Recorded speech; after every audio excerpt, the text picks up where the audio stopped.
अलैहिस्सलाम की अहले बैत की मोहब्बत, हुजूर की निस्बतों की मोहब्बत जब आती है तो फिर इसकी पहली निशानी ये है कि इस मोहब्बत के साए में किसी हस्ती का बुग़्ज़ नहीं होता, किसी हस्ती की बेअदबी नहीं होती, किसी हस्ती के बारे में ज़र्रा बराबर भी हल्की सोच बंदे को नसीब नहीं होती। अल्लाह शाह अब्दुल अज़ीज़ दब्बाग़ ने लिखा है कि जिस सीने में मवद्दत अहले बैत है, फरमाया वहाँ बुग़्ज़ सहाबा नहीं है, और जहाँ मोहब्बत सहाबा है वहाँ बुग़्ज़ अहले बैत नहीं है। यानी ये दौलत जब आ जाती है, फिर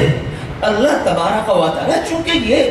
बख्शिश का प्रोग्राम है, ये अल्लाह की ख़ास रहमत का प्रोग्राम है, अल्लाह तबारक व तआला जल्ल मजदुल करीम की ख़ास करम नवाजी है, तो फिर इस लिहाज से ये होता है कि ये चीज़ जो किसी भी हस्ती का बुग़्ज़ है, असल में वो बुग़्ज़ वो सरकार का ही बुग़्ज़ है। असल में ये बात समझने वाली है कि असल में रसूलुल्लाह सल्लल्लाहु अलैहि वसल्लम के वास्ते और वसीला से सबकी इज्जत, सबका एहतराम,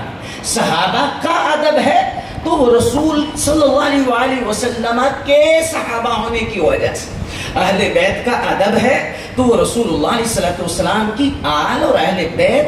हैं, तो ये सारा सिलसिला है हमारा ज़ाती प्यार। अल्लाह अकबर, अल्लाह